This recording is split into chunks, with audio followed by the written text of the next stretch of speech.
Hi friends, science blog চ্যানেলে আপনাদের স্বাগত। এখন যে বিষয় নিয়ে আলোচনা করবো তা হলো আদালতের নির্দেশ মেনে উচ্চ প্রাথমিক নিয়োগে তৎপর এসএসসি, কবে হবে কাউন্সিলিং। এটা প্রকাশ পেয়েছে সংবাদ প্রতিদিনে, যেখানে বলা হয়েছে ফের উচ্চ প্রাথমিকে নিয়োগে তৎপরতা শুরু করলো স্কুল সার্ভিস কমিশন বা এসএসসি। 2016 সালের উচ্চ প্রাথমিকের 1241 জনের নিয়োগ এখনো হয়নি। এই চাকরি প্রার্থীদের দ্রুত নিয়োগের নির্দেশ দিয়েছে কলকাতা হাইকোর্ট। কোর্টের নির্দেশ পাওয়ার পরই 1214 জনের নিয়োগের তোড়জোড় শুরু হয়েছে।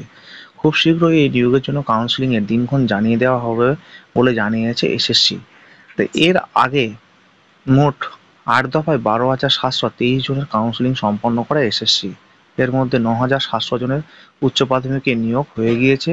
বাকিরা বিভিন্ন রাজ্য, কেন্দ্রীয় সরকারি দপ্তর বা মোটা টাকার বেসরকারি সংস্থায় চাকরি পেয়ে যাওয়ায় কাউন্সিলিং এ অংশ নেননি। 8 বার কাউন্সিলিং এর মধ্যে প্রথমবার 8,749 জন, দ্বিতীয়বার 2,595 জন, তৃতীয়বার 724 জন, চতুর্থবার 261 জন, পঞ্চমবার 153 জন, ষষ্ঠবার 727 জন এবং সপ্তমবার 121 জন এবং অষ্টমবার 48 জন প্রার্থীকে কাউন্সিলিং এ ডাকা হয়। এবার নতুন করে আরও 1241 জনের নিয়োগ প্রক্রিয়ায় কাউন্সিলিং শুরু হতে চলেছে। নতুন করে এই 1241 জনের জন্য শূন্য পদের জন্য তথ্য চেয়ে ইতিমধ্যে শিক্ষা দপ্তরের কাছে চিঠি দিয়েছে এসএসসি। এসএসসির চিঠি পাওয়ার পর স্কুল জেলা পরিদর্শকের কাছ থেকে তথ্য চেয়ে পাঠিয়েছে শিক্ষা দপ্তর।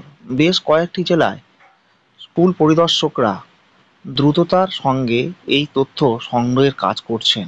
পুজোর ছুটির পরই এই তথ্য নিয়ে এসএসসির কাছে পাঠানো হবে। তো ফ্রেন্ডস, এটা ছিল হচ্ছে আপার প্রাইমারি সংক্রান্ত খবর। আপনারা যদি ভিডিওটিকে পছন্দ করেন তবে অবশ্যই করে চ্যানেলটিকে সাবস্ক্রাইব করে ভিডিওটিকে বন্ধুদের শেয়ার করবেন, লাইক দেবেন। ধন্যবাদ।